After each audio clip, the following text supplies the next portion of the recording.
In this lesson, Chapter 9.7d, this is the fourth in a five-part series on major skeletal muscles.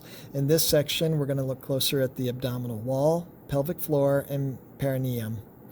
By the time we're done, or at the end of this lesson, you'll be able to identify and locate the skeletal muscles of these regions and describe the action of each muscle. Muscles of the abdominal wall.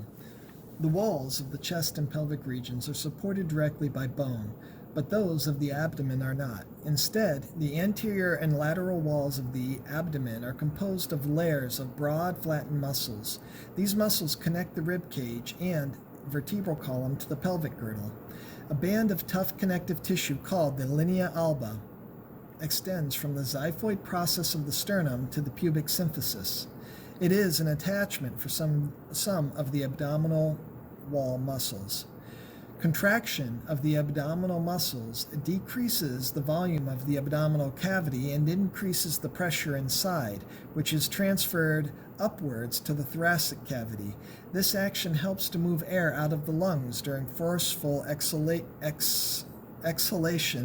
and also aids in defecation, urination, vomiting, and childbirth. The abdominal wall muscles are as follows. The external oblique is a broad, thin sheet of muscle whose fibers slant downward from the lower ribs to the pelvic girdle and the linea alba. When this muscle contracts, it tenses the abdominal wall and compresses the contents of the abdominal cavity. Similar in structure and function is the internal oblique, which is a broad, thin sheet of muscle beneath the external oblique. Its fibers run up and forward from the pelvic girdle to the lower ribs.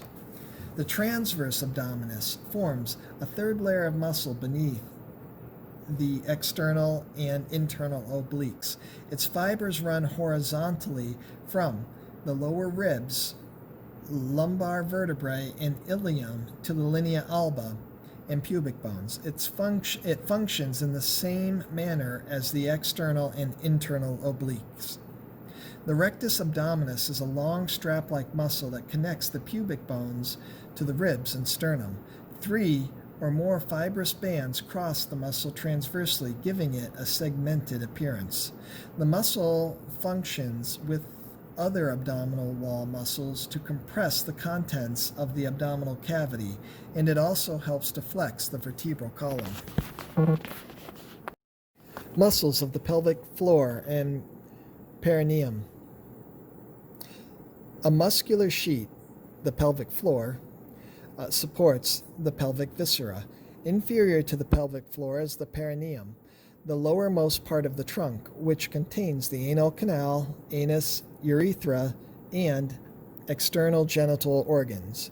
A part of the perineum, the urogenital diaphragm, fills the space within the pubic arch. And the muscles here are as follows. The muscles of the pelvic floor, you have the levator ani. Muscles originate from the pubis and ischium on both sides and join at midline to form a thin sheet across the pelvic outlet. Their joining is interrupted in the male by the urethra and the anal canal, and in the female by the urethra, vagina, and anal canal.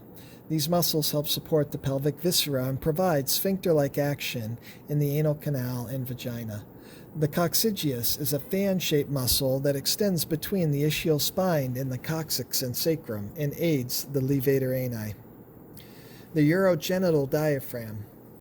The deep transversus perinei is formed from 2 muscles that extend from each ischium to the central tendon. The external urethral sphincter is formed from 2 muscles that rise from the pubic and ischial bones. Each arches around the urethra and unites with the other one on the other side. Together they close the urethra by compression and open it by relaxation, helping to control the flow of urine. Other perineal muscles. You have the superficial transversus perinei, consists of a small bundle of muscle fibers that pass medially from the ischial tuberosity along the posterior border of the urogenital diaphragm. It supports the central tendon. In the male, the bulbospongius muscles join medially to surround the base of the penis and assist in emptying the urethra. In the female, these muscles join to surround the vagina and constrict the vaginal opening. These muscles can also slow blood flow in veins, which helps maintain erection of the penis in the male and of the clitoris in the female. The ischio-cavernous muscle runs from the ischial tuberosity to the margin of the pubic arch. It assists erection of the penis in males and clitoris in females. And an external anal sphincter is under voluntary control. It encircles the anal canal and keeps it closed when contracted.